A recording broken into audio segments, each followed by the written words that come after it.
Welcome everybody to our third live stream about Akane-Banashi, the anime and the manga.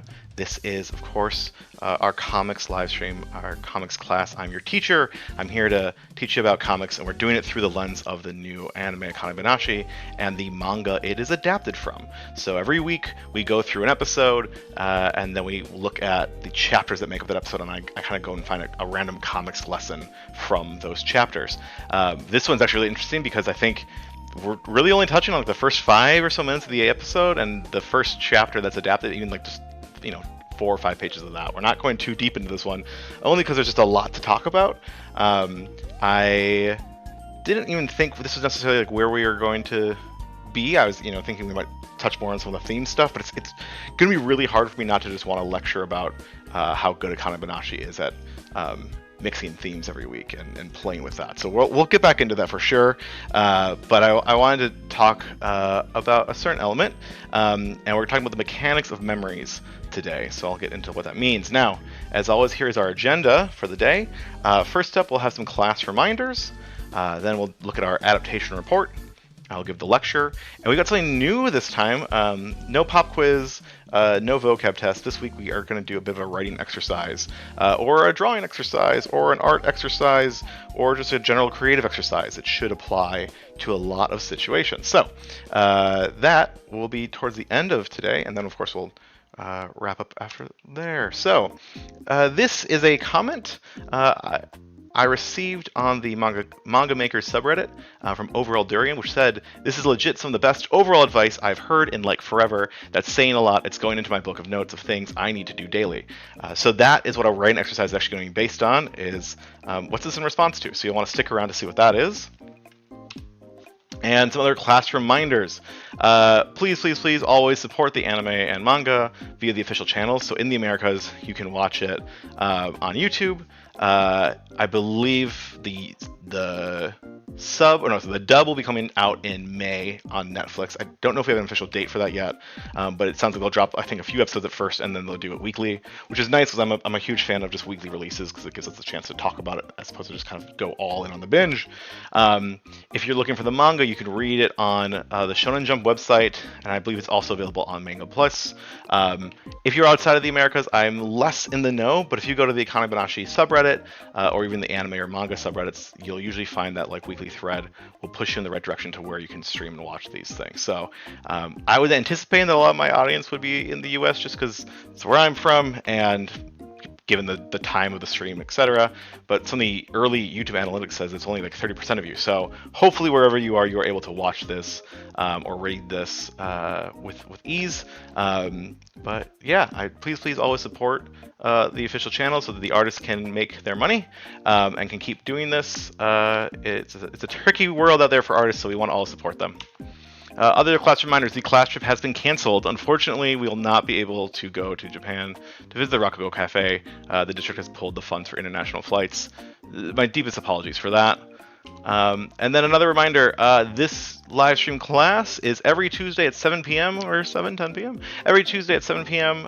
From now until June 23rd.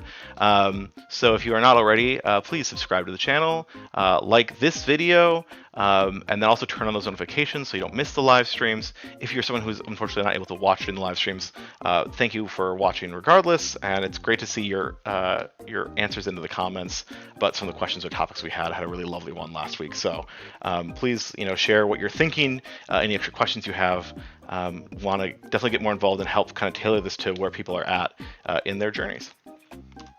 And that gets us to our adaptation report, where we look at the latest episode and we see what chapters it adapted. So episode 3 was called Senior Apprentices. That adapted chapter 5, which was Proper Channels, chapter 6, which is Senior Pupils, and chapter 7, which is Kiba Teraki. I feel like I spelled that wrong, but maybe I'll double check that. But that is what the chapters were. 3 chapters again, for a total of 60 pages. And the title we get, Senior Apprentices, looks like it comes from the chapter 6 title. Interestingly, I don't talk about this later on, so I'm just going to touch on this here. In the anime, they use the phrase attentiveness. That is what Kyoji uses to sort of like describe a Rakugo's skill to be able to pay attention to the audience and the audience needs, and that Akane learns in the bar about how to pay attention and how to like take care of customers there, again, the audience. In the Shonen Jump translation, they I think just bring over the Japanese phrase, which is kibetaraki.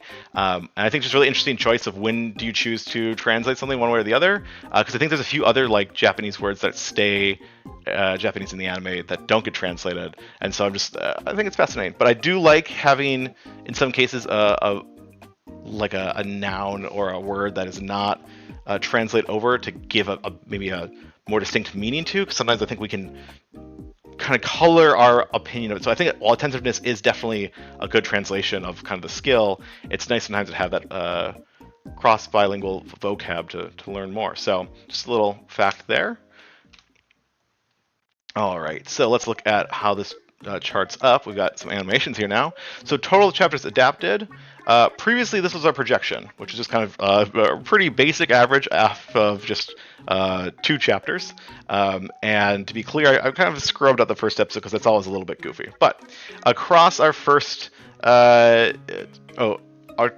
projections, our past projection and our future projection are the same because we got, again, 3 chapters adapted. So we've now adapted a total of 7 chapters, and this is kind of where we're on track. And if you are still curious about what this word balloon means from our first lecture, our first stream, we're on track to talk about that probably around episode 6, depending on how this adaptation goes. Now, chapters to episodes is a little tricky, so let's do pages to episodes and see how that looks. All right, so actually, we have adapted this many. I think it's about 180 or so. Our projection previously was there, and I had said, hey, this is going to decrease. We're speeding. We're doing a lot of pages up front. We'll probably start slowing down. Unfortunately, we actually adapted enough chapters this week that we're going up the other direction. So I have seen quite a bit of discussion online about people thinking it's a little dense, it's feeling rushed, there's maybe not a lot of focus about some of the actual performances themselves. And I'm really curious to see how this plays out. I can think of a few reasons why they maybe are choosing this, but especially at the start of, I feel like a lot of manga series, you get a lot of world building, introducing characters, understanding stakes, and so if you're too slow with it, it can be hard to kind of get to some of maybe the juicier bits, but you also want to make sure you are including that. So I think they're doing a good job, but it's definitely, they're having to make some choices within that. Okay, so that's our first chunk done, and now we're going to take a look at the lecture. And I am going to, I think, cut the audio, because as much as I love the Mii music, it's just a little too silly in my ear. And, hopefully this will all work out without any music. Okay. So we're going to start today's lecture off with a game. We're going to play a little bit of Jeopardy. And by a little bit of Jeopardy, I mean like very loosely using this format to ask you a few questions. Really, it's just me asking a few trivia questions. But I did want to kind of bring in this sort of idea of your confidence as an individual.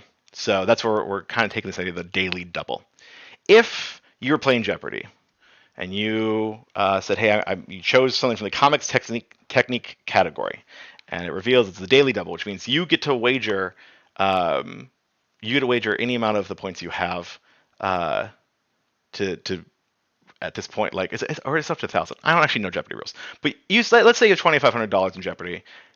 If you're about to take a question for comic techniques, how much are you going to wager? Would you wager up to the 2,500? Or would you maybe keep it safe and just do a little bit? So just think about that. You can answer in the chat, or you can drop your thoughts in the comics.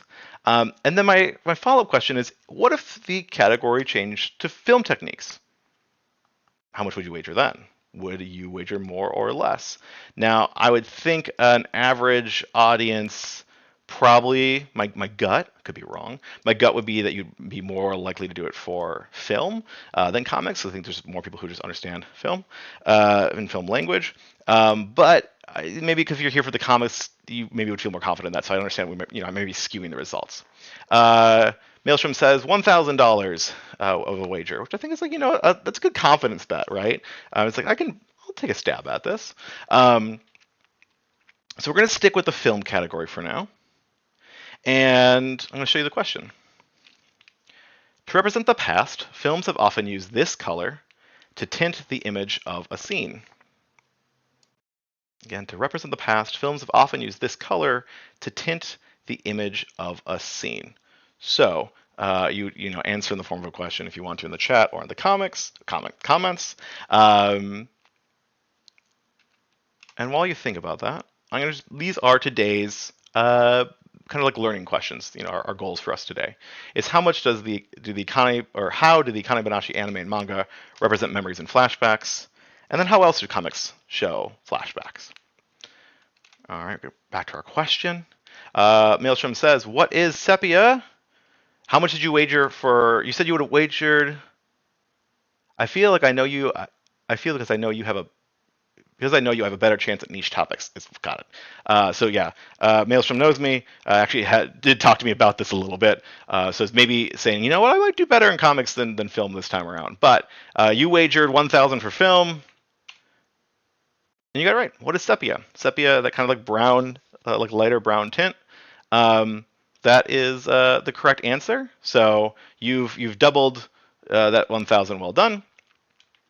It will not be reflected at the top of the screen because I don't have that magic yet.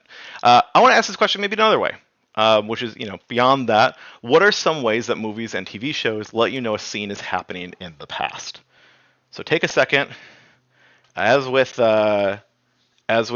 my classes, I like to just remember that when I ask a question, I don't expect an immediate answer. Think about it. Let your brain work. Drop it in the chat. Drop it in the comments. I'm going to say comics a lot. That's annoying. And then I'm just going to chill for a moment.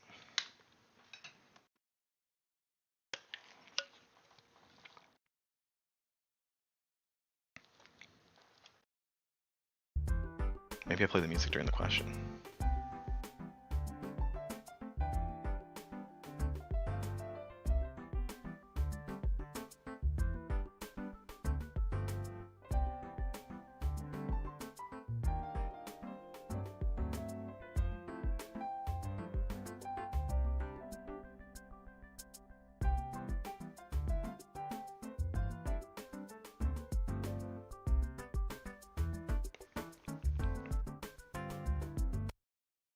All right, we got our first answer here from Maelstrom.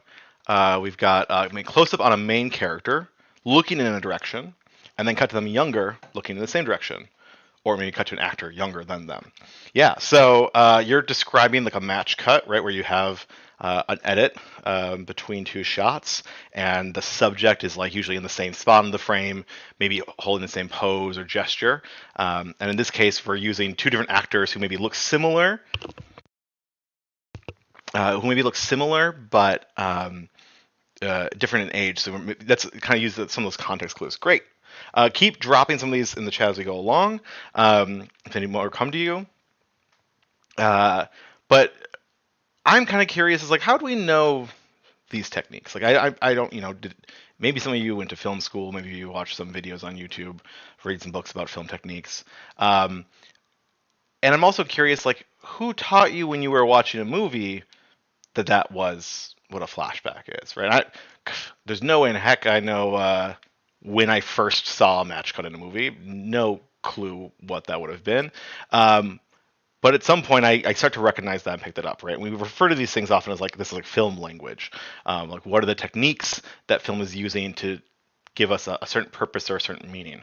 So we've got match cuts. You'll maybe have the sepia, right? Something you'll get with sepia as well is the like the edges of the frame might be more shadowy. There's a term for this I'm completely losing the word for. Both of those are things that kind of represent like older media, like older photos, which I think is really fascinating, how we kind of combine this, or how we get to these pieces of meaning. Other things you maybe get are like blurs. We'll actually, I shouldn't say too many because we're going to come across a few more here. But did they ever, I want you to, like, these sort of moments, do they ever interrupt your viewing experience?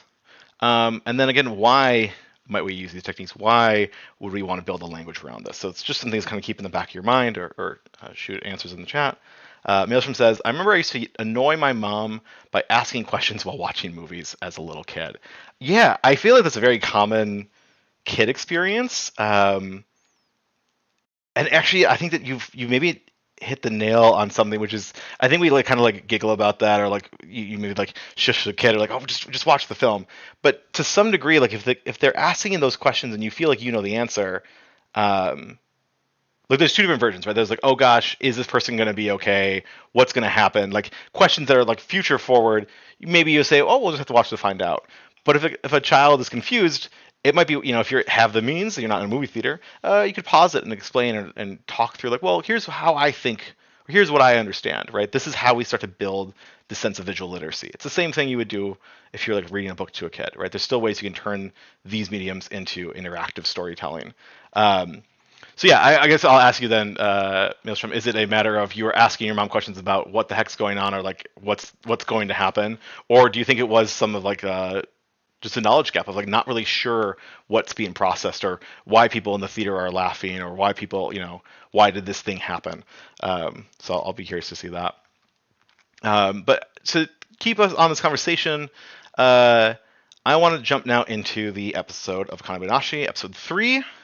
And the kind of the story sequence. And actually, we're going to start at the end of episode 2. So if we remember in episode 2, I don't actually know if this takes place on a Saturday, but given that no one seems to go to work on either the days of this, or she doesn't seem to be going to school, could be wrong, doesn't seem like she goes to school, I'm just going to say it's Saturday and Sunday, just for our brains to process here. So on Saturday, Akane has her performance, her first one at the cafe. She then sees Kaisei. Kaisei performs, and they have their little moment afterwards. And then she runs off. She runs out of the cafe along the sunset. And I think we get the sense that she's going to go talk to Master Shiguma, who's been teaching her all these years. Then on episode 3, we start. We don't know yet it's the next day, but I'm just going to kind of give us this little context here. We see Guriko is preparing some tea for his master, goes to his master's room and watches his master test out different vocal performances. He's trying out different ways to talk to Akane's mother, and you see him be very joyful in the greeting, very serious. He's using his Rakugo skills to kind of have that interaction. And so right now we just created a chronological timeline. This is when the events take place within the world as we know them. So this is the last 15 minutes of episode 2 and the first 2 minutes maybe of episode 3. This is kind of our understanding of the timeline. Now I want to go and twist this a little bit, because while we're going to keep the chronological on this y-axis, we're going to use this x-axis to kind of show when events are shown within the episode. So if we're looking at episode 3, we start this scene with Guriko preparing the tea, going to his master, and kind of seeing what's happening. And then we have we jump for a few cuts, and Akane is requesting a train under her master, which we will come to learn takes place somewhere in here, right? It looks like it takes place Saturday after she runs out of the cafe. So that means that our sequence, oh shoot, I wrote narrative timeline there. That's such a mistake. Oh no, it is right. Narrative, yeah. Our narrative timeline, which is to say the timeline given to us within the narrative, kind of is this bouncy little spike where we go from the start of episode 3, starting at the morning of Sunday. We spend all of 2 minutes at Sunday, and then bounce back to Saturday, and we start to watch this scene play out. And in this scene is where she formally requests from her teacher that she wants to go all the way in with Rakugo and say, hey, I really want to make this like my practice. That scene wraps up, and we jump back to maybe a second, 10 seconds afterwards. And we have these, so we kind of have these 2 moments, and let's. Oh, funny, my little preview window isn't showing the exact animations. That's okay. So then, let's take a look at this here. I want to just isolate this narrative timeline, and we're going to also see right before we go into that time jump, we have this is our kind of our last shot of Guriko, and it just says, "Master, you are sure keyed up." It's an internal thought. So let's simplify this. Let's just have a straight line for our narrative timeline. And let's just see. What do we notice if we look at where this starts and where this ends? These are the scenes in Sunday, the shot right before we jump time, and the shot right after we jump time.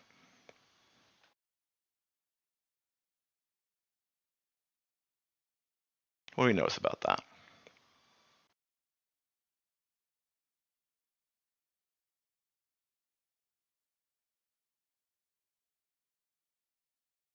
And meanwhile, Maelstrom has said, like asking questions, but not necessarily knowing you need to wait to get some of the information. Maybe a character's sad and not knowing why, and not knowing that next scenes would give that context. And that's really good, right? There's almost like a understanding of trust. Of I think we all have the experience of watching or reading or seeing something that doesn't, by the end of the story, maybe satisfy the promises set up, or like you think you're going to see something and you never do. But for the most part, if you're a kid, you're watching a lot of media, like kids media especially, is going to be a little bit more transparent about some things. So like you'll come to learn that, oh yeah, the story will give me these pieces, even if you don't understand that to start. So one thing we're noticing here, it's not a match cut, because from here to here, there's a whole, 30-second scene that takes place, maybe a little bit longer. But we do start and end on frames of Guriko, which I think is really interesting. We have this sort of like tunnel through it. So then I'm going to go through. Again, I wish I could show you all the full clip, but I'm going to just give you some screenshots. Now, first of all, you think I maybe chose white to not show you what's going on in the scene. No, white is actually one of the first things we see shot-wise, because it fades to white for a split second. It's kind of like a slow fade into white. And then from there, we get this shot next. So these are our first two shots of our flashback. And then this shot. And then this shot. So what do we notice about those? I'm going to just run through these again. It's a slow fade into white. This shot, which lingers for a few seconds. This shot where the dialogue starts. And then I think here's kind of where you almost say like the scene starts more properly. Like they kind of get into it. Any observations about that?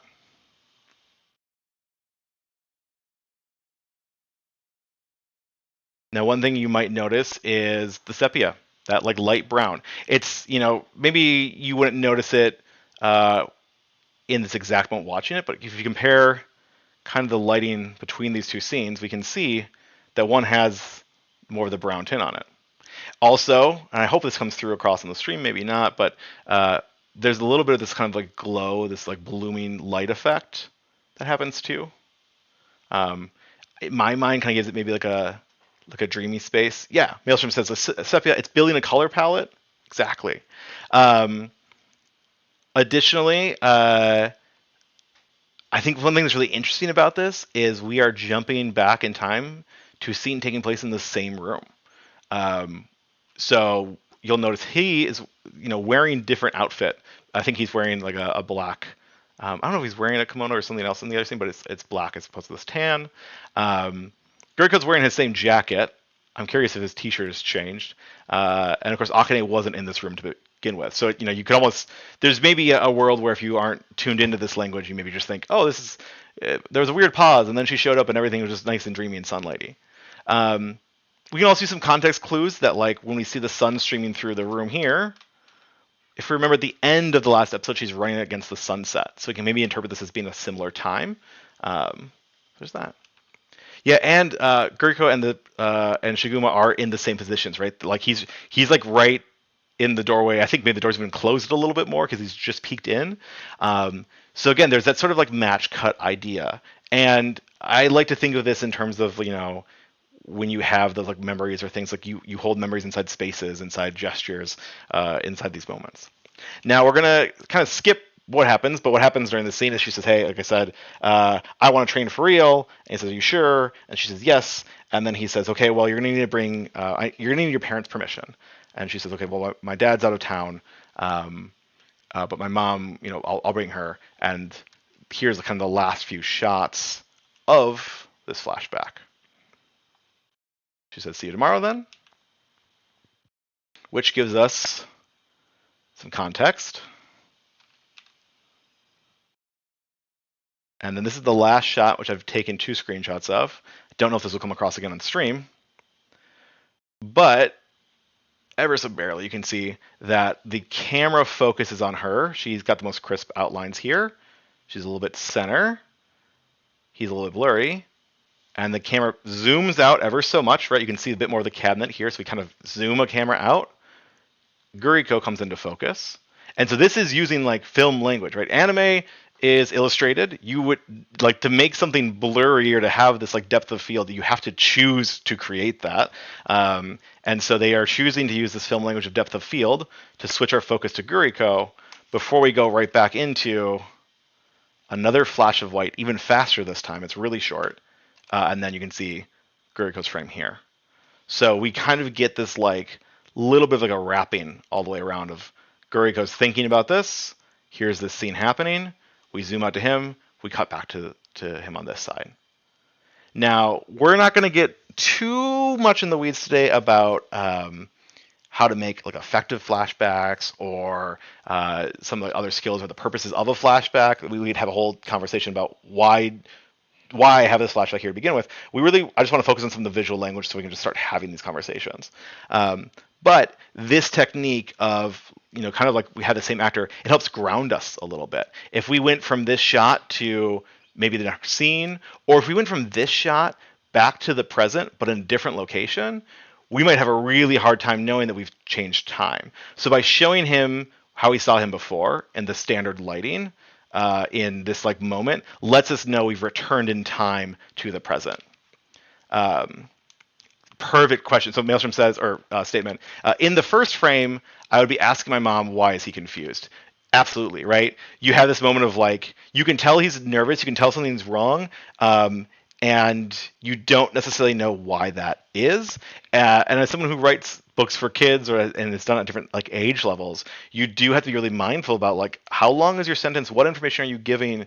There's reasons why you might pick up a book for a kid and think, oh, this is very juvenile. But of course it's juvenile because they need to know sometimes, Henry was sad because he had lost his dog. Like, if you don't have those things linked together, readers have a harder and harder time bridging those connections.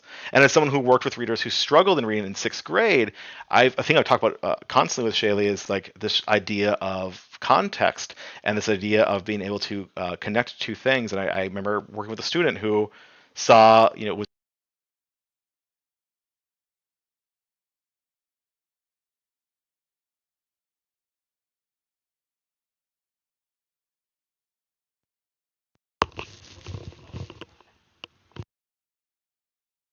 hello. Okay. Well, that's really annoying. No joke, my headset has been plugged in all day, but I guess hasn't charged. Although, if my computer's off all day, that probably explains it. So, going to add that to the list to make sure this is plugged into something that is powered up, so it's charging. But yeah, this idea of context clues is really critical, and especially when I think we have conversations, and I've said this in the first stream, around literacy and around comics literacy, and even film literacy is, I think because movies and TVs are so prevalent in so many lives, I mean, so many people read or like watch TV and watch movies, that we've learned this language. And so it seems easy to us that we don't understand there's skill to it. And some of that kind of translates back to comics. But if I were to give some of the things we're going to talk about Akane-Banashi to a younger reader, I think they'd really struggle with it. I think some of the things, the techniques here are more advanced in the scale of comics, right? That, like, I maybe wouldn't be recommending this to someone who's like 3rd grade or younger, not only just for subject matter, but just from like a skill set. But as they read more and more comics, I think middle schoolers would be able to follow this, high schoolers as well. And some of the magic of comics is that it teaches you how to understand it. So there's a lot of things reinforcing this. So even if you miss one element, you'll pick up on another one. Great conversation. But yeah, I'm gonna try to keep myself focused on just these visual techniques or some of these elements. So that's one. Anything else that was noticed about this? Or actually, we've talked about these already, so I'm gonna hop forward here. So there's that whiteout that's used in and out of the flashback, the sepia tint, the establishing shot at the start. We don't go straight to Guriko, though we could. Instead, we actually kind of go to see that like day room in the sun, and that helps us kind of, we understand establishing shots as just sort of a reset of a scene, or you'll see the start of a scene, so it kind of helps us sort of reset a little bit, but also set some of the tone there. The blurry and bloom lighting, the match cuts, and of course we're giving that extra context via dialogue. That's how we know, like they're talking about doing this tomorrow, and then as we cut back, he's like, oh gosh, now it's today. We're dealing with this. So there's all these pieces play together to help sell the idea of what has just happened. Okay, so we're going to chart this back on our little goofy time map. We once again start of episode 3, go for it, minute and a half. Then we jump back to the end of Saturday, go to here, go back up, then to this point. At this point, this is, and no joke, this is one shot. We return, single shot. It again, we get a focal distance or like a depth of field change. We go from him just sitting there to Shiguma having this thought of like, why am I? Oh, I'm sweating bullets. I'm so nervous. I'm the one who called them here. How pathetic. And immediately, we kind of do another cut. And the cut goes way back. And now the show continues with this frame. So I'm going to hold this for a second. What do we notice right now?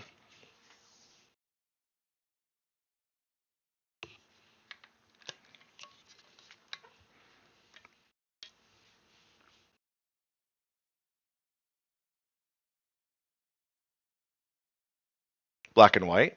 Yeah. We've got blurry.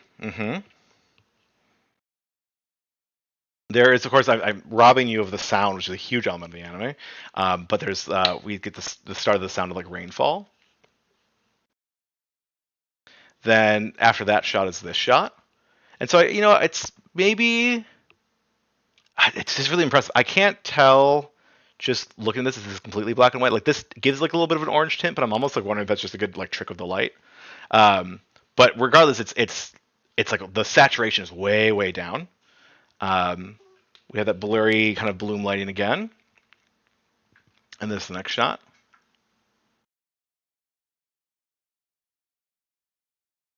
I'm going to just emphasize the dialogue.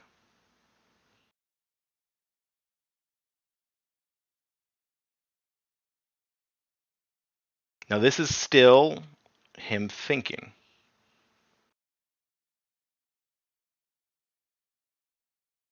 So I want you to think for a second. Is this a flashback?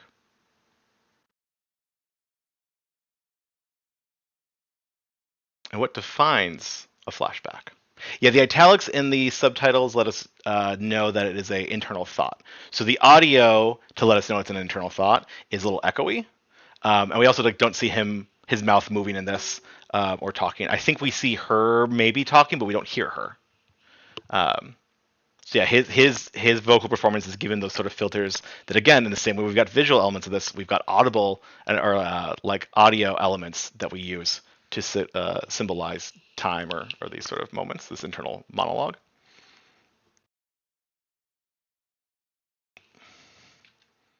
Shayla's saying, yes, it's a flashback.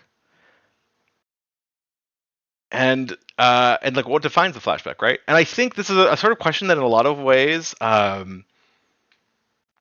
we're gonna gain the nuance, the minutia that like I'm really curious to think what people think of this. So definitely give me the thoughts in the comments, because I found that as I was working on this, that I had to start distinguishing flashbacks from memories. And whereas the last one was like really clearly we like hopped into a scene and we're living in the scene, this time we're kind of living in both, right? If we track the green, this is our narrative. As the episode goes along, we're at Sunday. We jump down here. We get this shot. We get this shot.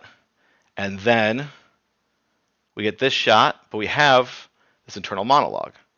And the internal monologue is happening here. And you could argue that this, because he's thinking it, is all happening here.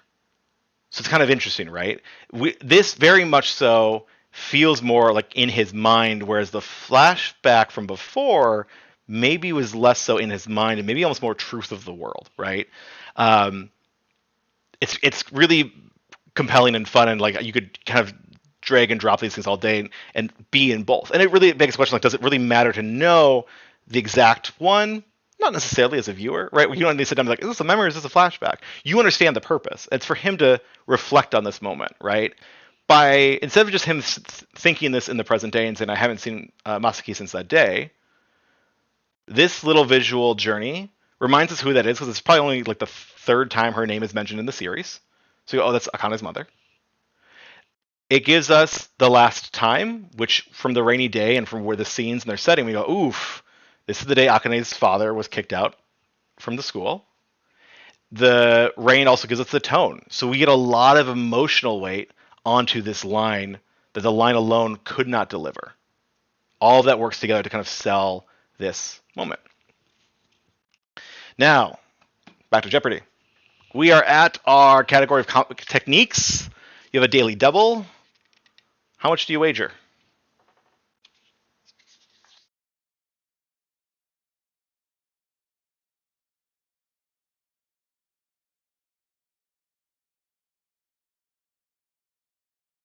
And to represent the past, comics often change the color of this space between panels. There's your question. Now here's where I should...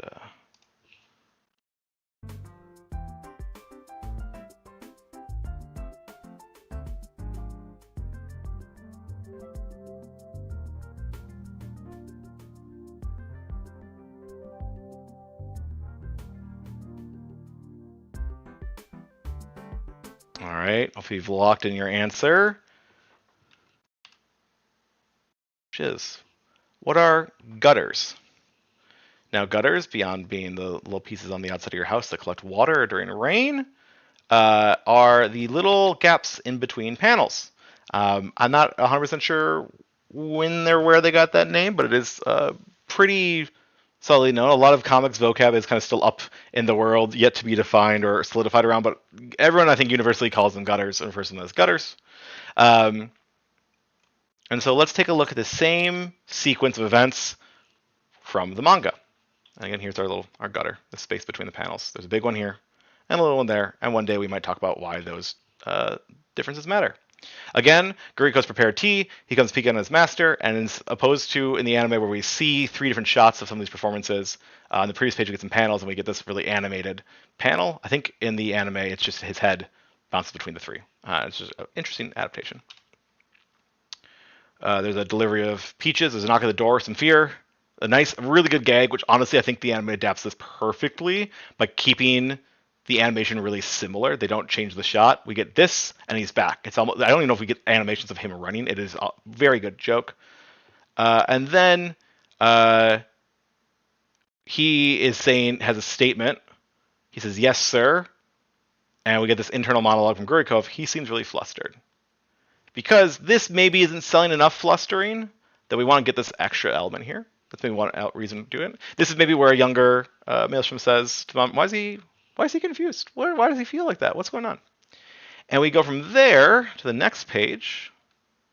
So this is our whole sequence. So, as we had in our little Jeopardy question, one way we show flashbacks in comics is we fill in the gutters with black. So you see here this little fade effect into the gutter. I'm also going to zoom in. Oh, I'm going to leave it here? No. Yeah, what else maybe can you see or notice on this page? Oh, no, I know I can do it here. Hold on. Here we go. Can I zoom in more? Yes. Really just looking at this first panel. The same way we looked at those first few shots. What do you notice about this?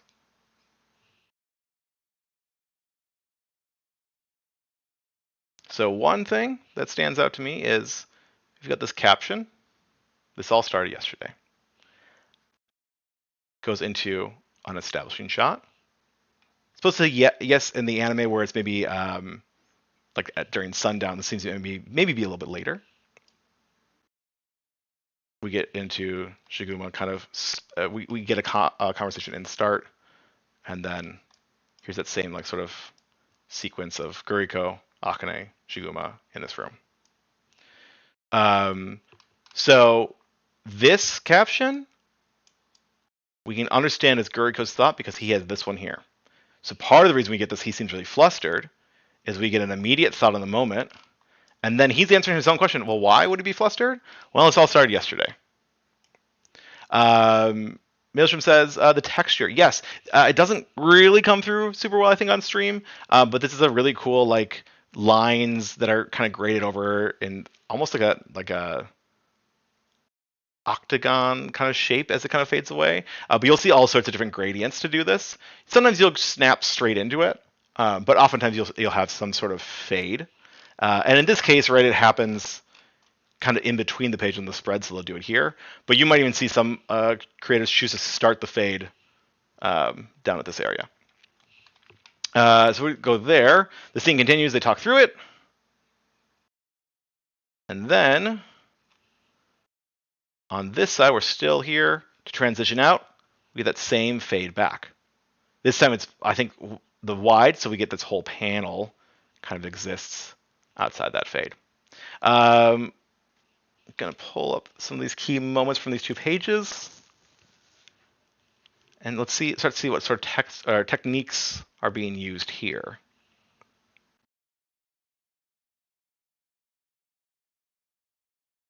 Get my laser pointer out of the way.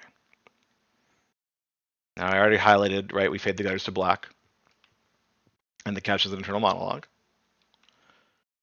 We got that establishing shot. Fade gutters to white. And the extra thing that's happening when we return is kind of this voiceover from the past. If you read the whole scene, we can understand that Akane says, how about tomorrow then? And he responds with, tomorrow. And because these are slightly different word balloons, we understand that this is not happening in the moment. There's no tail off of this pointing to him or to Guriko, who's presumably like crouched right here still.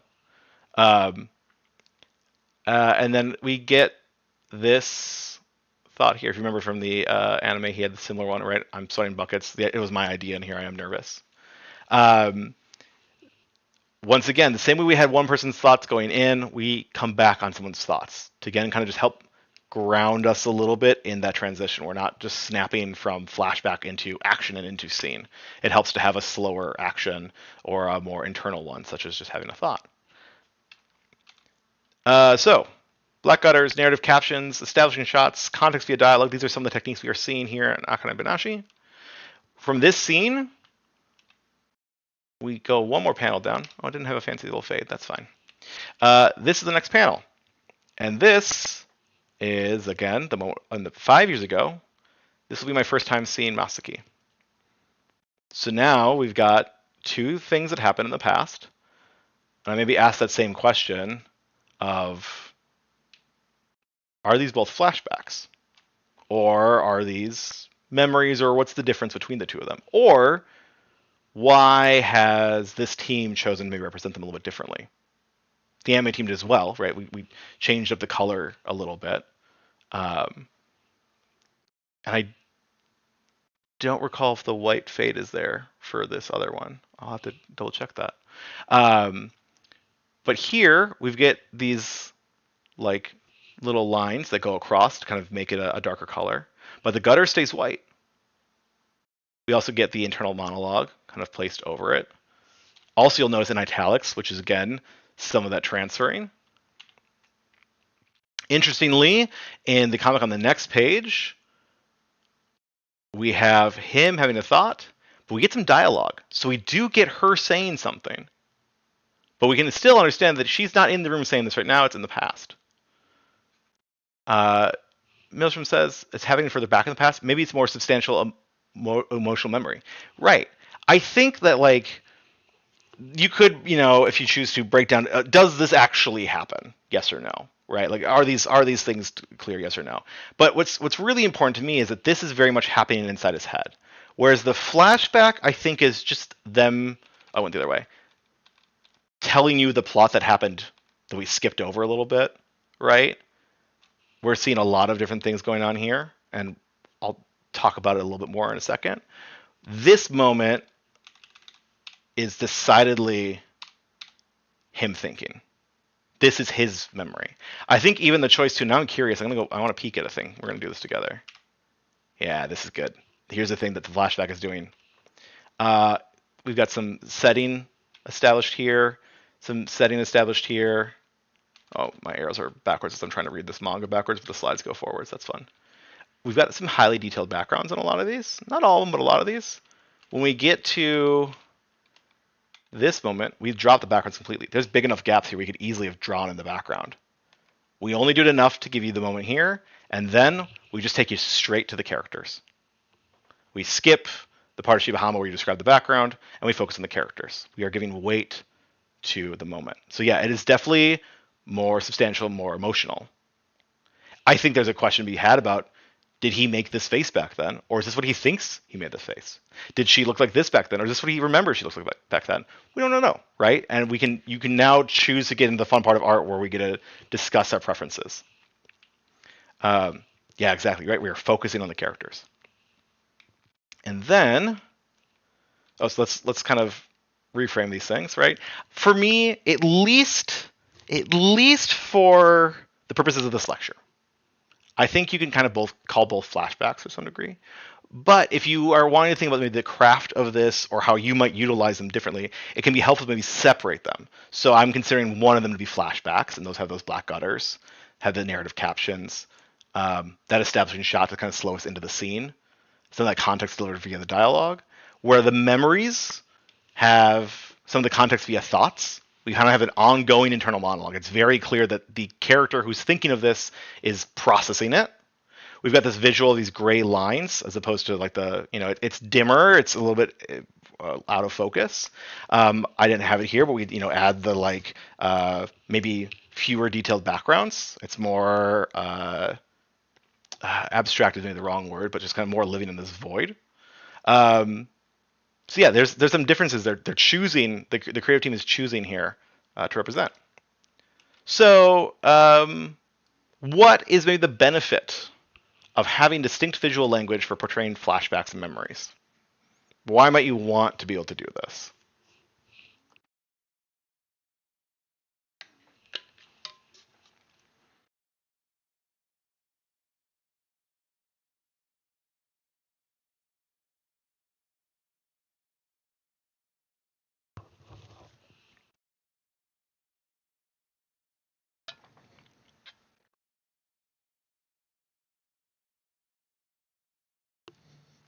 And if you're watching this on the VOD, I truly encourage you to post it in the comments. Feel free to just, if you have one giant comment of all your notes, love that.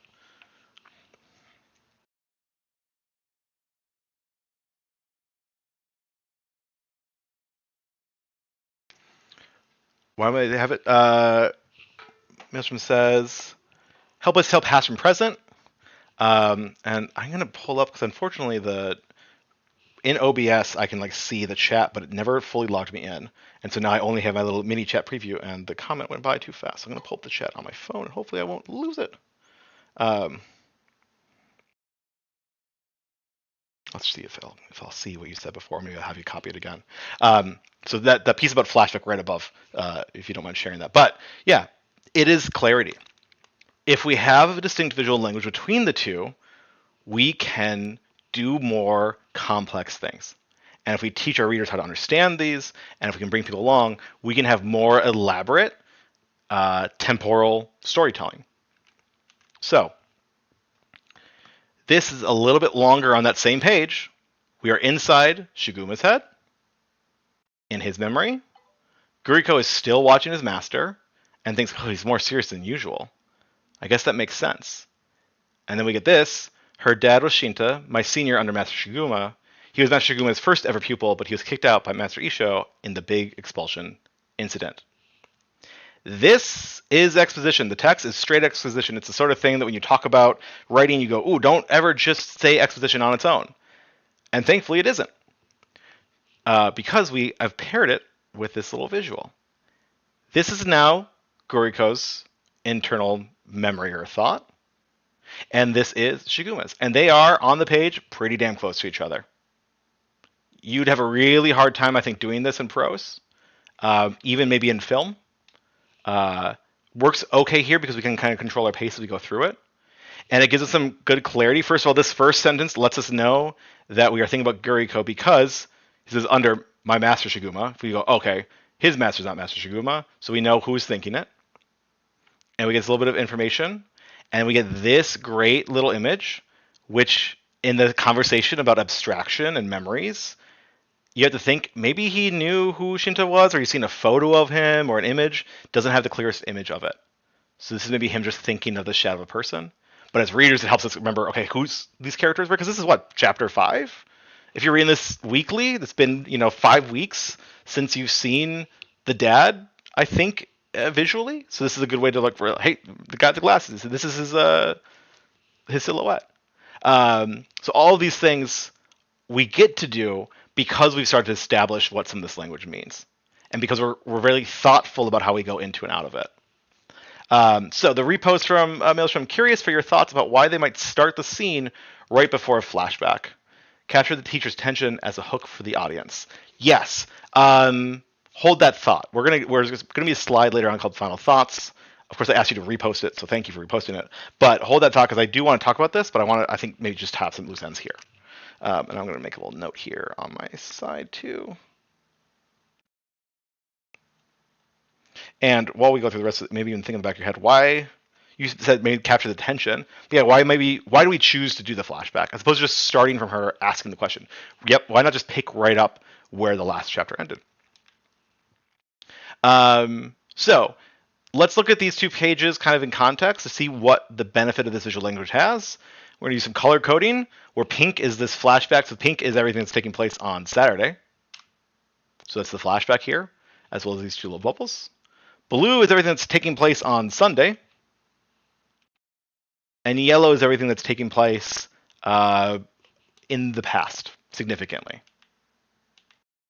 And this dark blue is kind of this unknown space. This is what's happening in Guriko's mind. We can interpret this as just a thought he's having, or maybe a memory he's having himself.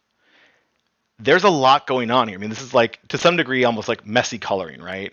But it works. And I think it works because if you look at it this way, it's pink into pink, blue into blue, yellow into yellow, into blue, back into blue, back into blue before dark blue, right? If we had gone from this flashback straight into maybe Guriko's mind, that might be a little trippy. If we'd gone from this flashback 5 years in the past, that might be a little trippy. There's a lot of grounding that is helping us kind of like frame our way through here. That's being done because we have more than one way to represent memories. And we go way, way, way, way, way, way back. Another thing you're able to do is what happens on this page. I'm just going to linger on screen for a second. We'll zoom in a bit too.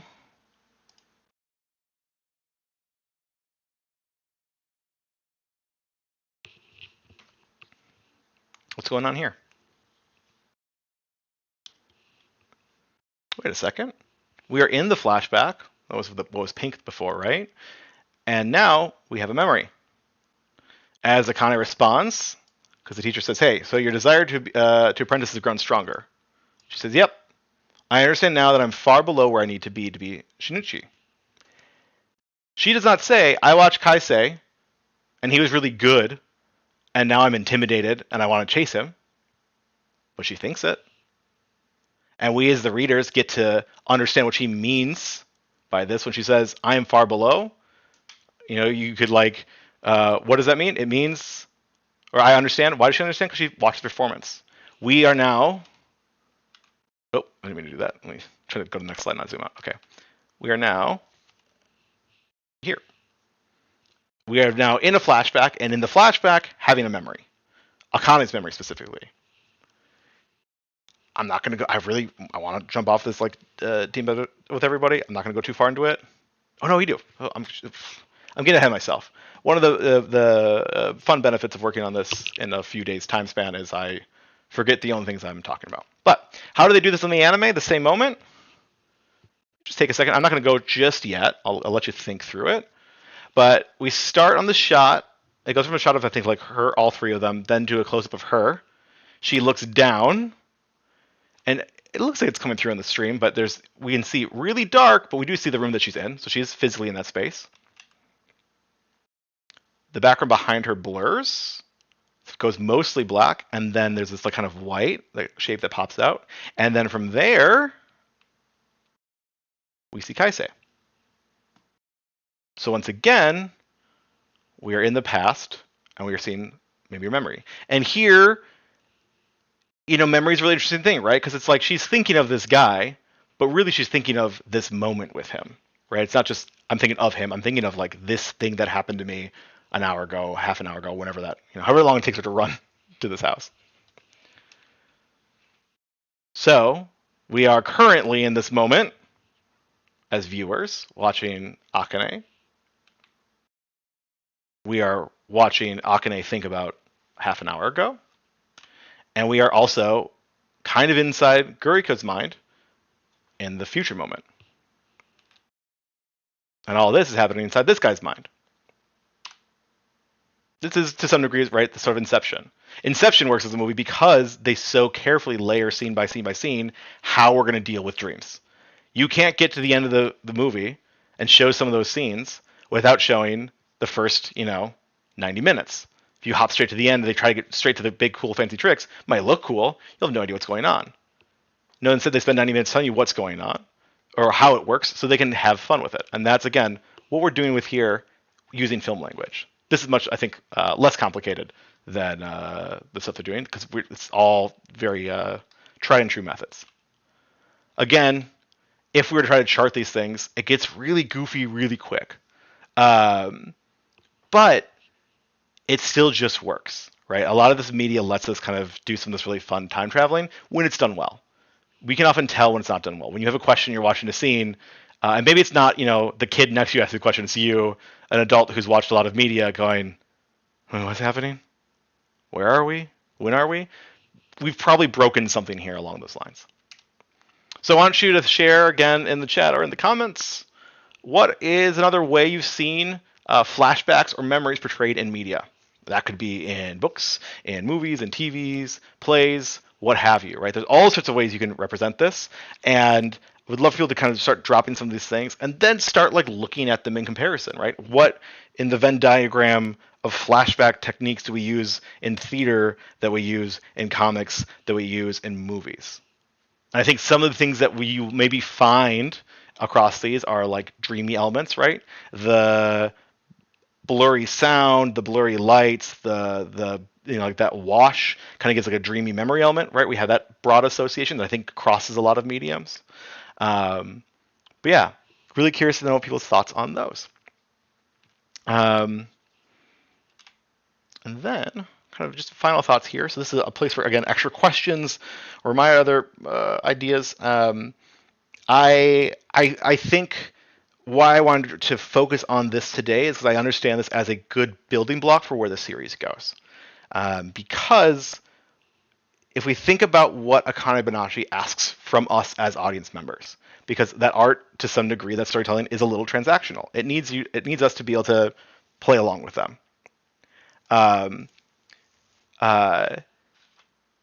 We get to points in this where we are going to be watching someone give a performance. And the person who's giving a performance is telling us a story. And so now we have these two layers. We have the present, which is the storyteller, and we have the world of the story. And that's not time, right? That's not memory. That's not a flashback. It's a parallel narrative. So those two are going to be happening at the same time. And we're going to be inside the mind of the storyteller and inside the mind of the audience. And we want to be able to jump between all of those.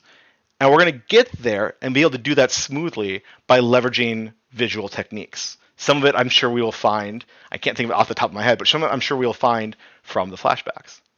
And to further tease the second half of my speech lecture, which actually isn't true, because my speech lecture stops before we get into the really good stuff. Because whenever I teach about Akane-Banashi, my hour-long lecture, it's only an hour. We've already spent about an hour right now on just this element. I really want to talk about what happens right after what I talk about in my other lecture, and we will get there around like episode 7, 8 or so of this stream. We're gonna have a real fun time, and I will start that stream by saying, if you haven't watched our flashback one yet, you got to go back. You got to have some of this context, or you're gonna get a little bit lost here, because some of the things that the story is able to pull off is incredible. We were able to just bounce around in an insane amount. Singing songs for I just directed a musical where the character literally said flashback. Lol. Right. It works, right? Like I think there's gonna be different elements of like successfulness, or does it help? Does it benefit? I think depending on who your audience is, what your medium is, what your goals are as an artist, you're gonna choose different pieces of it. I think we're all striving a little bit for like clarity for the most part. You're gonna want people to understand what's happening. Even if sometimes you want people to feel confused like your characters, you still want clarity in why they feel confused, maybe. And so, sometimes you just say flashback, and hey, that's a way to do it. Saying as in they sang the word flashback. But yeah, even the song, like even singing, is a level above talking towards that sort of dreamy, ethereal state. So that's part of it, right? That gets you there. Okay, so the other question that was asked is, why the heck not just start in the other sequence? And to do that, I'm going to hop to, I think, this slide here. We can see the chronological, right? There's a version of this where we say, okay, let's have episode 2 start from here to here, and episode 3 start from here to here, and then we just go forward with the rest of it. And I think that's a really good question. And Maelstrom, I think you said like, it's probably to give us some emotional weight, right? The tension of the teacher. And I think 100% that is, like why you do it, right? You maybe wrote the outline if you're this creative team, and it did start with this scene. But if we start with the scene where she goes and says, "Hey, I want to be a Rakugo under you," and he goes, "Great. I need to know that your parents are okay with that." And then it cuts to him being nervous about it. There's a little bit less like worry there, maybe, because we know what's gonna. I mean, we know the story. It's gonna work out, or we're pretty sure it's gonna work out. Or even if her mom had said no, we understand the story to know that she'll go behind her back, right? Like that she's not going to be trained here. Your opening scenes, you want to have that really strong hook. You want to have that really critical. What keeps people reading, and so there's a lot of questions being asked.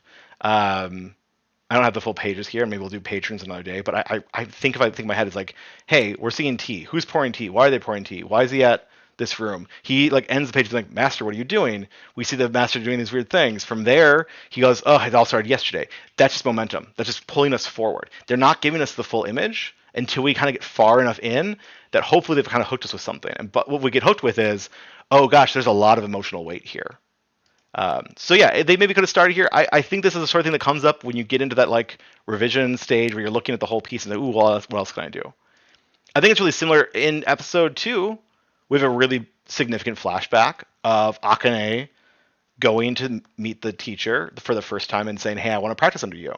That's like maybe again, I wonder honestly, 5 minutes in. It's definitely a little bit later because we have some more sequencing to get there, but there is a flashback pretty early on. And it's why don't we just start there? Why don't we go straight from, dad gets kicked out. We jump forward a year. Akane shows up and says, "Hey, I want to learn." We get a little bit of that, and then we get Guriko stalking the teacher. Well, that's interesting. Why would you even have the Guriko stalking the teacher's story? That's our hook. The hook of episode 2 and the hook of chapter 2 at the start is, my teacher's up to something no good. What is it? Right? It's a mystery. It's something to just pull the readers through. It gives you a little bit of action to kind of get you into it. And then we're invested in what's going on. We get a little bit of flashback, which is mostly bringing us some emotional weight to the moment. And then we kind of carry ourselves forward from there. Another thing I think is great, while we're here talking about it, and because we're kind of talking the theme, we start this episode with an act of service, of attentiveness. of Guriko going, making some tea, seeing his master, offering the tea, and also pausing to say, what's he doing? What is he thinking? He doesn't just say, here's your tea, and walk out of the room. He's attentive to his master's needs in this moment. And that gets us to our theme for the third episode, where we're talking about that idea of kibataraki, or attentiveness.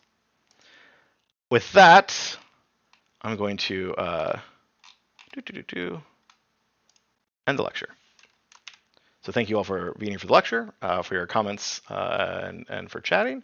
We are going to now move into the writing exercise. This is where I told myself, we're going to cut the music here, because I don't want it in the writing exercise.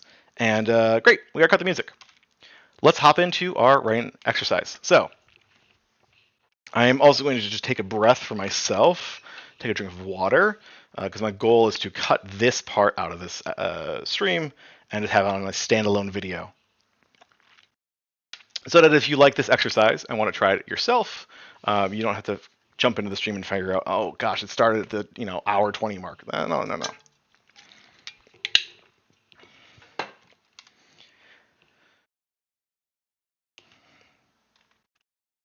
This is the visual representation of nerves when I don't have my good opening line for this. It's me going, oh, this is fidgeting.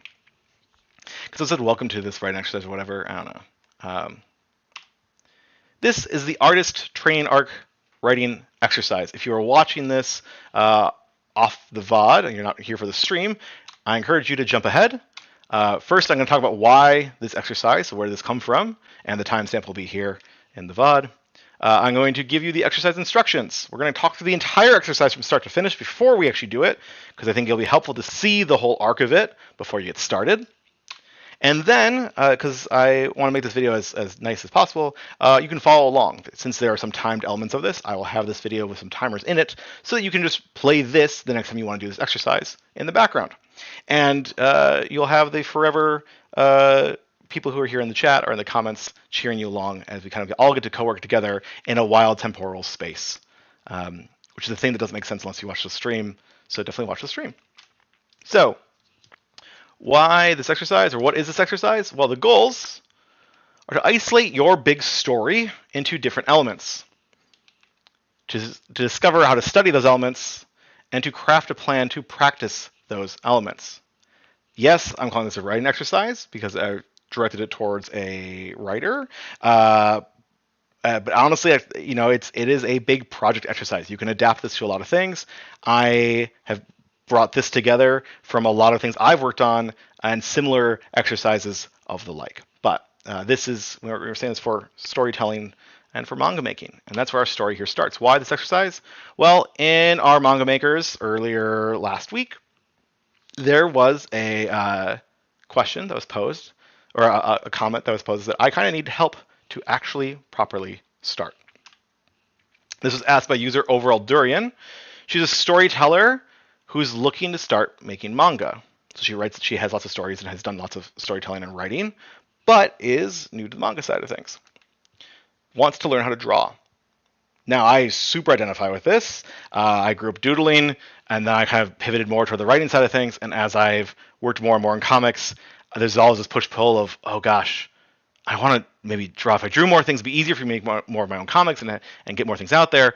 Oh, but I love really, really good visual art, and I know I cannot draw that really, really good visual art. There's a big difference between what I want and what I'm capable of doing. And Overall Durian shares that she's insecure about drawing. The quote here is, I'm a story writer mostly because I got the, but recently got the itch to learn how to draw and make one, though I'm still very bad at it. But the problem I run into ends up being related to my personal sense of security. Truth be told, there's one of my stories that I want to adapt to a manga, but I don't want to draw it badly. Right? So one of her thoughts is, well, maybe I could work on something else, like a joke manga, right? Or just a story that I don't really care about. Maybe it's silly, it's dumb, I don't really know, but I can use that to practice my drawing. But she also asks, do I work on the story that I want to adapt even if the art is bad? And what if I don't like it because the art is bad? So I responded and kind of, started by kind of restating what I'm saying. That we've got these two schools of thought. There's the wanting to avoid the disappointment of, this is your dream of this is so high caliber. You see it in such a clear view, but if you work in that space, it's not going to be. It might turn out bad. Or the other side of, did you chase what excites you? This thing I think about all the time when it comes to different projects. Yeah, it's maybe not the most meaning or reasonable to do this part over this part. When it comes to something like the game design stuff I've worked on, or otherwise, it's like I'm always told, chase what excites you. Don't make the game that maybe is the best beginner game. Maybe make the one that you care about more, because that's what's going to get you through it. And between these two schools of thought, the only person who can choose is the individual.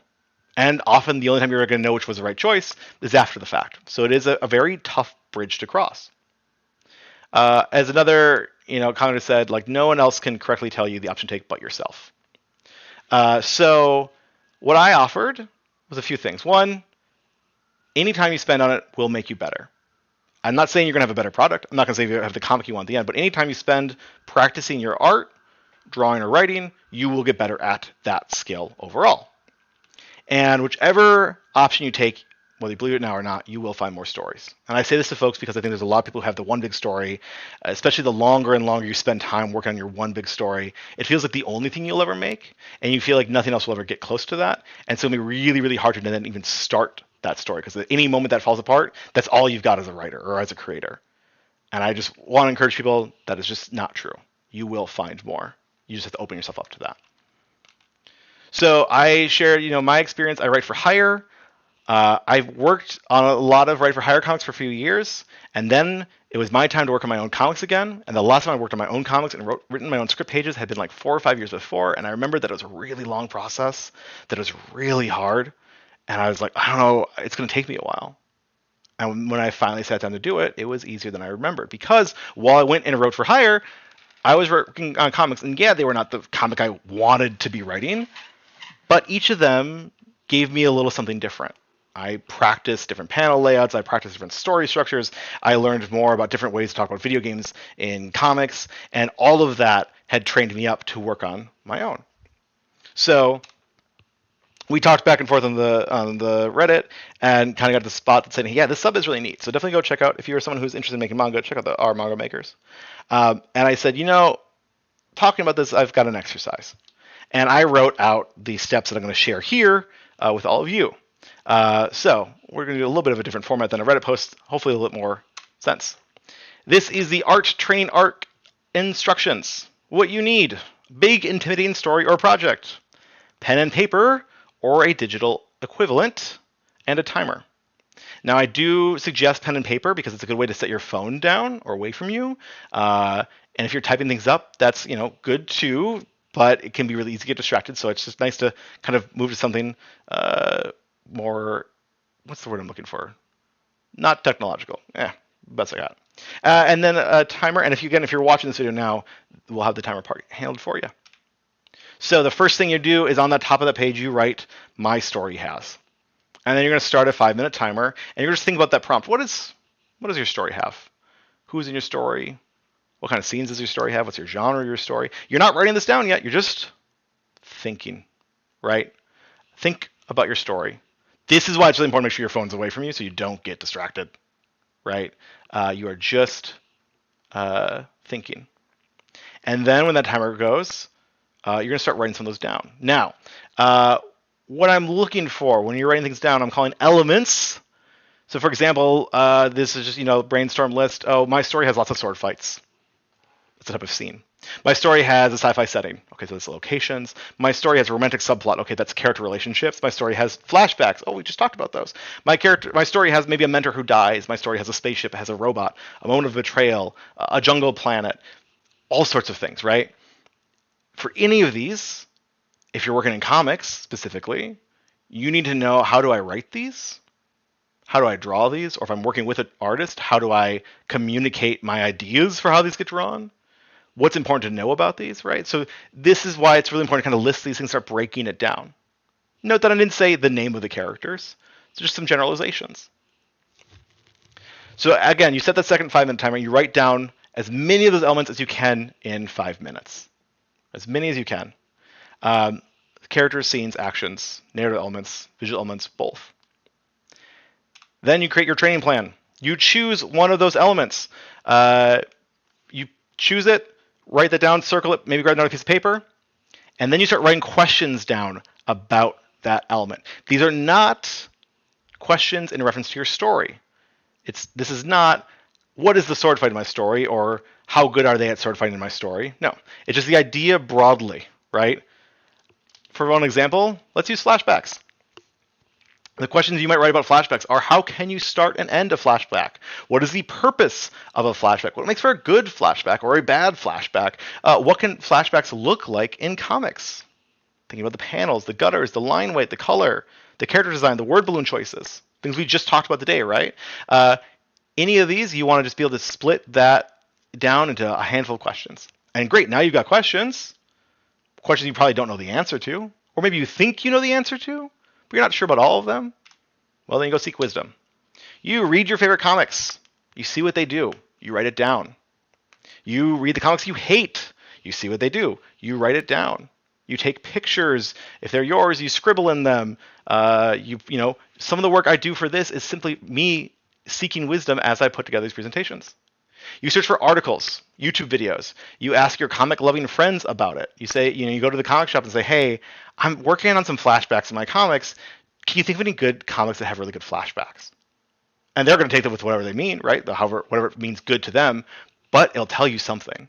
You listen, you write that down, you take their advice, you go see the comics they do. And you can unfortunately spend as much time as you want to here, so you got to figure out the time limit for yourself. But that's a you part. And then you practice. And what's critical in this practice is you either write a script or you draw a comic. Maybe not up to completion.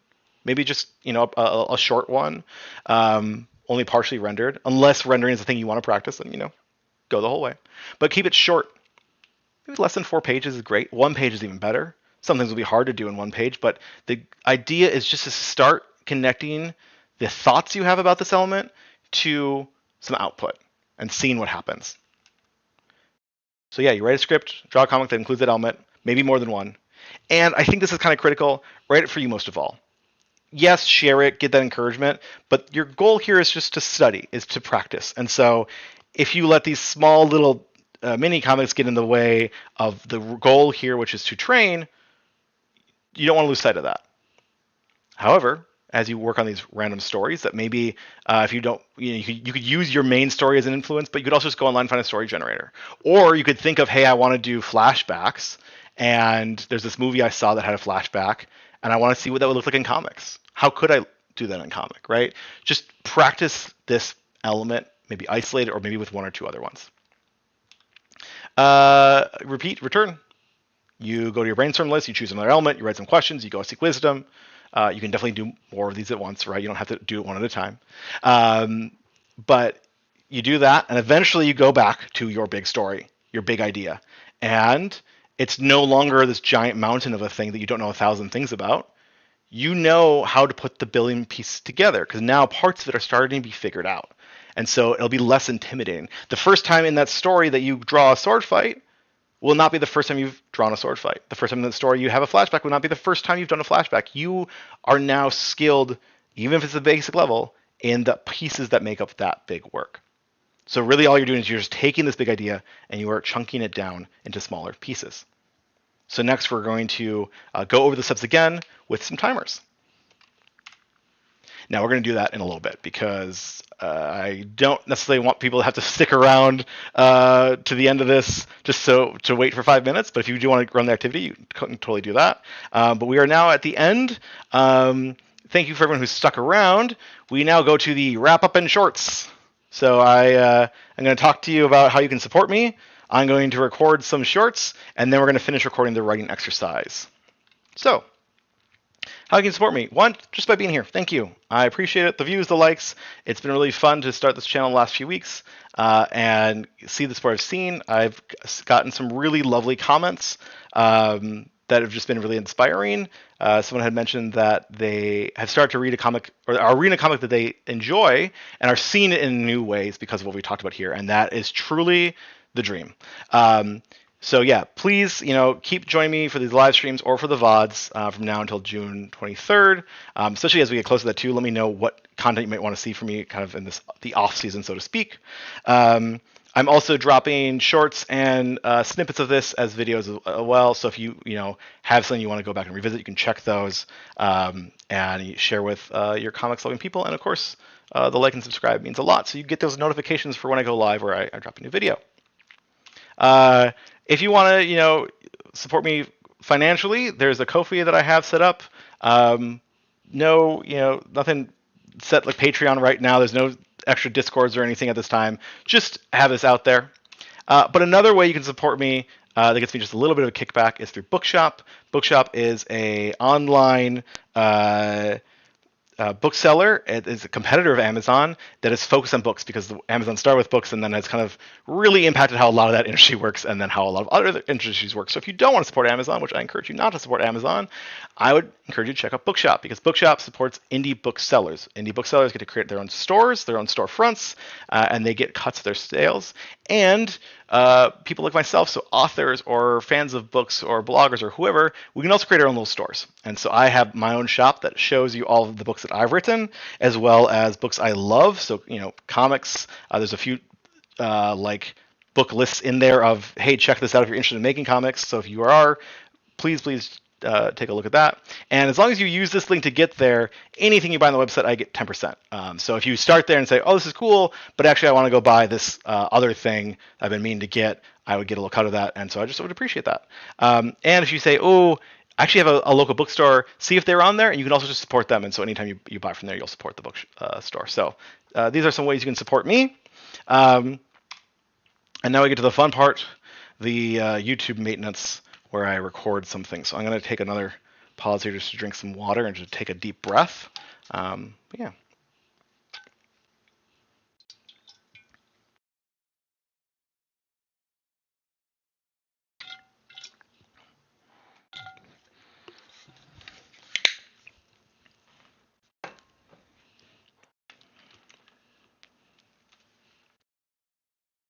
And I also want to make sure that my shorts camera is showing something good.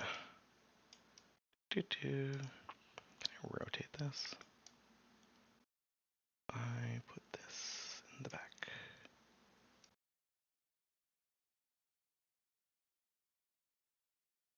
Okay, that kind of works.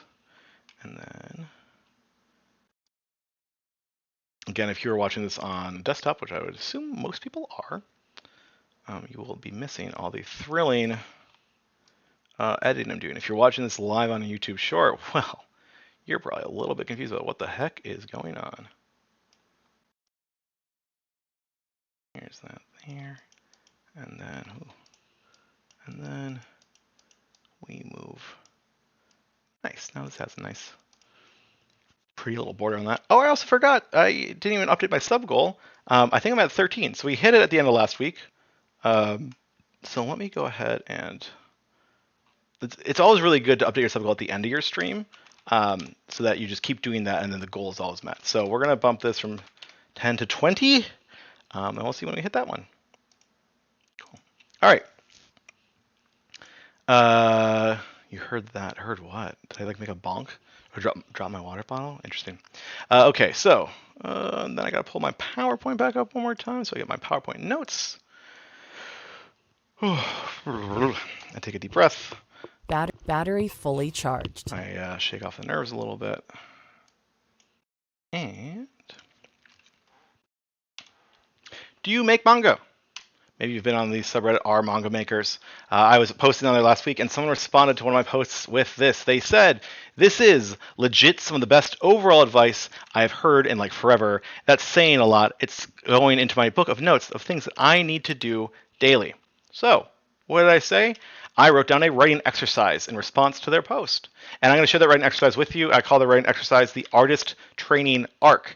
You think about, all your favorite anime have some good training arc sequences. You got your hyperbolic time chambers, your anime time skips. We're going to try to recreate some of that in your writing skills or your art skills or anything else you're looking to kind of get better at. Now, if you are watching this short, I have a video from my stream where I go through this entire exercise in great detail, step by step, and then we'll walk you through it with timers. But I want to just kind of give you a summary of what the heck the artist training arc is. So you've got your big idea, your dream book. It is a thing you've been thinking of for maybe many, many years. You have some character sketches, some doodles, some little outlines. You've talked to your friends about how this is the best thing, and you can't wait to share it with the world. But it also starts to become a little bit untouchable. Maybe you aren't really sure where to get started with it. And the bigger it gets, the scarier it gets. The artist training arc is to help you write your big story. And to do that, first, you need to know what is inside your story. So you'll brainstorm what elements make your story. You'll choose one of those elements. You'll build a strategy to study that element. You'll venture into the great unknown and discover what that element's all about. And then you'll try it out. And then you'll return to your big story and see that your big story is actually still pretty big. But the elements of your story are smaller. And now the first time you're working on writing that big action fight scene, it's not the first time you've written a big action fight scene. It's not the first time you've written a romantic subplot. It's not the first time you've written a flashback scene. So definitely check out the video if you are a writer or an artist, you are making manga. Please hop in and see what these writing exercises are all about. And also, I live stream about comics every Tuesday at 7 p.m., currently talking about the anime Akane-Banashi and the manga it's based on. This will be until June 23rd. And that is the short. I don't like how I ended the short. I feel like I thought I had one more thing, and I didn't. But we're going to just probably cut it at the end of me saying something about live streams, because let's be real, the moment you show them this part of the short is when they tune out as per the algorithm. So that is okay with me. Alrighty. Oh, you can hear me gulp? Oh no. You hear the gulping of the drinking. Okay. Ooh, okay. That is one short down. Let's play a little mini Jeopardy. Categories are comic techniques and film techniques. And like I said, it's mini Jeopardy, so we only have these two questions for you here, each worth $1,000. So what category are you picking first? I'm curious to know. Well, it's a short, so you can't actually choose. So we are going to talk about film techniques as your first question. Okay, and two. Here's your actual question. To represent the past, films have often used this color to tint the image of a scene. I'm going to restart this one. I'm going to restart it, and I'm going to do just the smallest of edits. And if I don't start again by the end of like this sentence, then I am in trouble. I just want to tweak. I want to tweak this and this to be morph slides, and this to be a morph slide. And then I think the rest of these are morph slides, because that's half. I did all the work to do it, but then I didn't turn on the transition. Sweet. Okay. We go back to here, and we start again. Are you ready for mini Jeopardy? Your categories today are comic techniques and film techniques. And it's mini Jeopardy, so we've got one question for each worth $1,000. Now, which category would you pick first? Well, for this short, we're going to start with film techniques at $1,000. And your question is, and you have to answer in the form of a question, to represent the past, films have often used this color to tint the image of a scene. All right, think about it. Drop your answers in the comments. This is what I talk about in my lecture, Mechanics on Memories in Akane-Banashi. I'm looking into the anime and the comic of Akane-Banashi. And in this lecture, we talked about timelines. We talked about flashbacks. We talked about chronological versus narrative, both the anime and the manga. Lots of cool stuff we went over. So what's the answer to that statement? To represent the past, films often used this color to tint the image of a scene. What is sepia? If you got that right, let me know. But what about the other category, comic techniques? Let's see what that statement is. Oh, it's a daily double. Oh, so now you get a wager. If you got the first one right, you've got $1,000 you could wager right now. If you didn't, you could still wager 1,000, and if you get it wrong, you just go in the negatives. But hey, that's mini Jeopardy. So, how much would you wager? And your clue, to represent the past, comics often change the color of this space between panels. Now, if you want to know what the answer to that is, I'm live streaming tonight. When I post this short, within about 6 or so hours, I'll be out live. And if you missed the live stream, you can always go back and watch it on my channel. Now you can share your wager and your guess in the comments as well, and I'll let you know if you got it right there too. And I will see you in class. Okay, so if you're really curious what the answer is to this, I actually have shown you the answer in the short. You just kind of have to scrub through and find it. So that is Mini Jeopardy. Thank you for playing. Okay, that one felt good. I don't know how long it is. I'm trying to keep them shorter, but I also said question, and it's question answer in the form of a question, and that's fine. And then I realized partway through that they call them clues, right? Like your clue is that what they say? Yeah, good enough. Wait, does this loop? No. Great. Okay. Oh, that's 2 shorts. I thought I had a 3rd short. No, I got 2 shorts. One to promo the exercise and one to promo the stream. Sweet. Okay, so back to the writing exercise artist training arc. Thank you for sticking around. So now that you know the instructions, we're going to go through this bit by bit. Remember, you need that. Oh, let's start there. Blah, blah, blah, blah. All right, now that you know the steps, now that you've seen the entire exercise, we're going to go by this bit by bit. So if you haven't yet, pause the video, grab that pen and paper, or pull up a notebook on your computer, and also hopefully have a big, intimidating story or project. And you know what? If it's not even that big, maybe it's a small story or project, you can work on that too. And as for timers, I've got you covered, which is to say the YouTube channel Timer has you covered because we're just going to play their Timer YouTube videos. Now, on the top of that page, you want to write "My story has," and then I'm going to start our 5-minute timer. And you are not writing down what your story has. You're spending 5 minutes thinking about it. Just think, close your eyes, zone out, and live in the world of your story for 5 minutes. I didn't even think There's I was an at risk of ad. shingles. This is a mistake. I got to switch my YouTube. I think because I switched my YouTube account. Incredible. All right, we're gonna stitch this a little differently. Why would it do that? I'm logged in my right YouTube, am I not? Did I switch accounts? Hecky ducky. Stand by, everybody. We're going to do this. We're gonna go back to that timer channel. We're gonna do this a little differently. Oh, now we're actually gonna use this guy's channel. This is alarm. Online alarm. Cur. Cool. So then we'll re-prep that there. We can use the magic of OBS to have a new window capture. Add source. New source. Timer.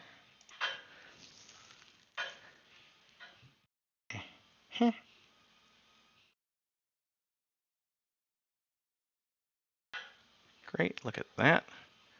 And then I forget how to crop this here. Great. Oh gosh. Zoop. Zoop. I cropped it for the short side of things, not the it's really funny. Not the other one. All right. Crop this here. Crop this here. Crop this here. Okie dokie. We're going to put this here. Sorry, chat.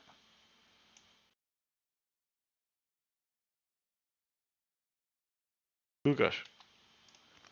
I like doing this just live on stream because it's just enough pressure for me to get it done in a real basic way and not overthink it, even though deep inside I'm dreading every moment of this. Okay. There you go. Let's rewind here to PowerPoint.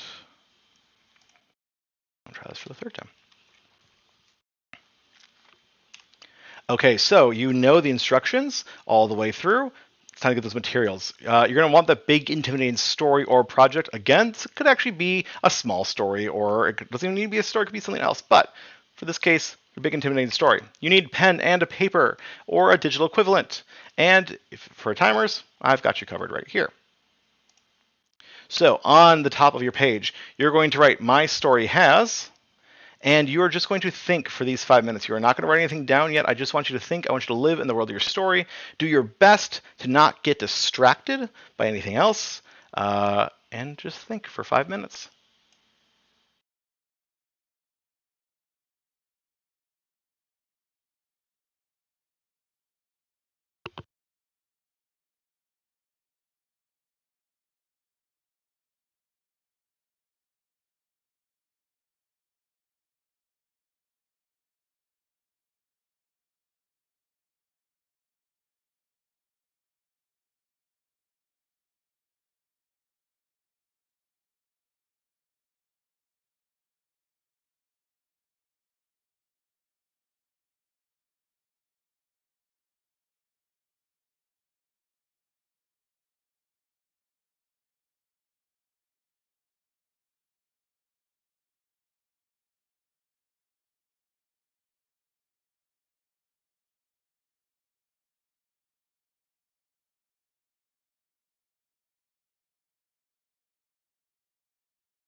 Okay, that is time for that. So hopefully you have some good thoughts about what is in your story. And then, now you're kind of hopefully chomping at the bit to write it down, we're going to give you another 5-minute timer to do just that. So 5 minutes to write down those elements. Again, remember these could be scenes, characters, or types of characters, actions. Be general. Think about like what tropes or what sort of moments are you going to be including in your story. And then let me reset our timer.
And that is another 5 minutes. So thank you for doing that work. All right, so now the next part is you can create that training plan. So I want you to look at that list of elements you have you've written down, and think about one you want to start with. And you know what? Even if this isn't the one you're going to actually go off and study, maybe it's just one just to practice this with right now.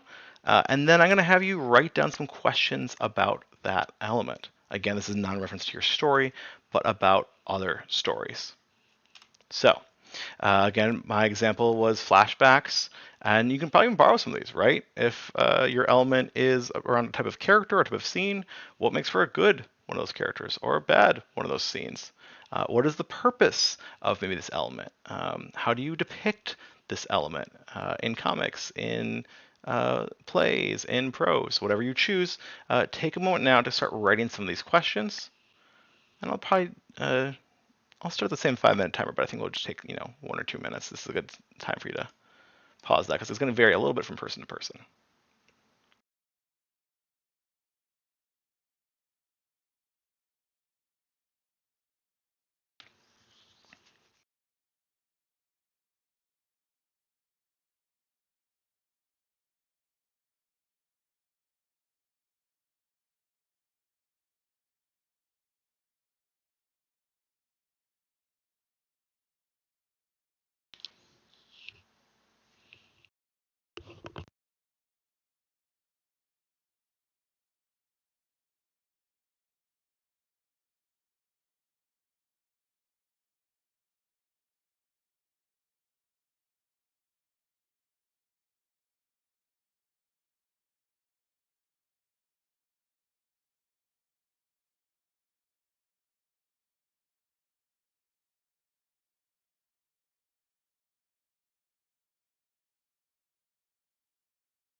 All right, and so you've written some questions down.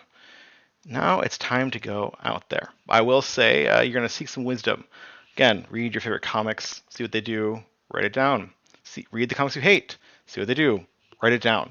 It's important to actually not just think about these things, but to start that catalog because you will forget some of these. It'll give you some stuff to go back to. Search for articles, watch YouTube videos, ask your friends about the good and bad whatever in comics and manga. Listen to that, write it down. Now, if you want to help keep yourself accountable and to start your search, drop it in the comments. What is the element you're working on? What are some of your questions?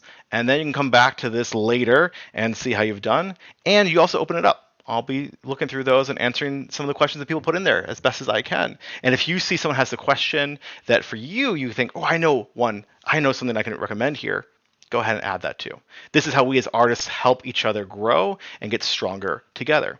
And then ideally, if you come to this video, a little bit later on, you can scroll down to the comments and start seeing some of the work that people have already started in this space to maybe make your search a little bit easier. All right, then you're going to want to practice that. Again, I recommend writing a small script or a small comic. Whatever you want to do, just make it short, something you can do in a day or two. Less than 4 pages is great. 1 page is even better. Make sure, of course, you're working on your element. That should be the forefront. And ideally, write this for you most of all. This is not something you're necessarily going to put out there. Sure, you can share it after you're done, but don't start thinking about your audience too much here. Think about what you can learn while working on it. Then repeat and return. Try more of these, and eventually your big idea is going to be a little bit less scary than when you started. And now, as a little bonus activity you can do too, if you've done this before, is once you've chosen your element, maybe before you go and seek the wisdom, you've asked those questions, try it out. Before you do any of that, practice. Get that 1 page short comic with as best of a bet as you have. And then you go out, you search, you come back, and you can compare. It's kind of like when you see artists saying, here's my art a year ago, or I did this redraw. You're going to do some of the same things. Maybe it's a rewrite or a repanel or whatever. You can kind of get some of that same, I think, highly encouraging reflection of, oh, I have learned something. I have changed in my skill. So that is the writing exercise, the artist training arc. Now, I first shared this during one of my live streams for the Akane-Banashi anime. So if it's still the year 2026 between the weeks of April 7th and June 23rd, please join us on Tuesdays where we talk about this manga, we talk about comics. We might even be answering some of the element questions you have. And if you post yours in the comments now, I'll even look to maybe answer some of these on stream so I can help you with that a little bit. If it's after the fact, I will be hopefully using this channel with all sorts of videos. So definitely poke around and see if there's anything to help you in your journey on being a manga creator. And thank you so much for your time. And that is the end of that video. And that is the end of this stream. And I'm going to remove, well, I'm not going to remove, I should just hide my timer, I suppose. And hide the little question thingy. Which is, where's the second one? Is it this one? Great. A recommendation of how many references we should gather before we get started writing. I think like the tricky thing about this is there are people who are going to fall in different camps of preparation. To use the Pantser planner versions, right? Like the problem with a pantser is that they don't do enough preparation and therefore are stuck in forever revisions or just this endless void of work. The problem with if you're someone who plans is you can get stuck in planning forever. And so you kind of need to figure out some of those thresholds for you and on your own. And maybe you just scale it. If this thing is really critical to your story, you'll spend a lot more time researching it. If it is something that is maybe just a small element, maybe you set a smaller timeline, right? It could be as much as I'm going to spend a week on this element, right? You can, if you dedicate, a few hours in a week to reading, research, and practice, you'll make a gain there. And you maybe even cycle between this. You do this round one, you go off and do some other ones, you come back to that same one and go again, right? This is the idea of that constant improvement. So, I think like it definitely probably helps to look at more than one thing. So you probably at least want to, look at 2 to 3 pieces of media in that space. And it can be really tricky sometimes. So maybe you can't even go out and seek something that does that. Maybe you just simply just read and take things in and see where it pops up. But I would tend to wager that, like, I think when it comes to the stories we create, the elements of those stories come from things we love, things we've already seen. We are kind of like mixing and mashing our experiences of the art that we love. So, like, I know I've used the Spider-Verse movies as I should have said this earlier, but these are mentor texts, right? Anytime you go to an existing piece of media that can specifically help you, or you are studying for a certain type of element, we would refer to those as mentor texts. So I've used Spider-Verse as a mentor text a few times, where I'm saying, hey, how do they handle some of this like escalation, this noise, this making things loud? How do they do that? How do they balance that? And so usually, you can think of a few things that you that are handling that element. And the joy in the artist is you are bringing your own experience, your own passion. You get to find the links between these that no one has worked on yet, or maybe you're not familiar with yet. So sometimes you'll get to an element, you go, oh, I don't know if anyone's done these 3 things together. And so that's where it's up to you to kind of pave the way on that front. So that's where I'm going to end that piece there. And I realized I was supposed to have a thanks for stopping by screen, a see you later screen, so that when I cut the stream, I don't drop people who are a few minutes behind in the live. So I'm going to create our thanks for watching stream, and I'm going to just do it a little bit live to help kind of buffer that time out a bit. So we're just going to go ahead and, oh gosh, I wish I had my little fancy, here we go, frame. Frame, this frame. Get another frame here that floats around a little bit. We're going to bring it to the front a little bit. And we're going to see how bad this looks if I just zoom in all of this. It's not terrible. It fits the color, it fits the theme. It doesn't look too blurry, and if it looks a little blurry, that's okay. And look at that. Now we've got this here. And I'm going to get a little piece of text that goes on top. Oh, we should play some music as we do our little outro. There we go. And we need a little text box. Add source. New source. Thanks for stopping by. Of course, it's not actually the text. Thanks for stopping by. Or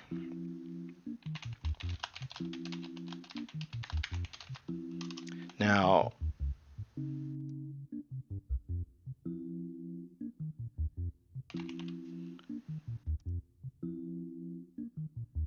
the problem with wanting to be creative is like taking a moment like this and being like, oh man, I could animate this, I could do these things. We're just doing it live, all uppercase. Can I make it bold here? Okay, choose regular or italic. So I guess we'll just do regular. I was thinking about like having a little classroom bell, a little school bell ring. It'd be a fun little element to it. Outline. Okay, cool. Great, gradient. Cool. All right. And that's there. And then we gotta do the same thing. Oh, jeez. What am I even manipulating? Who knows? Do the same thing on our short. Oh, funny. It like got goofy when I added the new frame that looks like I'm talking in the speech bubble. Perfect. All right. We'll see you all next week. Thank you so much for joining. I'll be chopping this up in little bits, so if you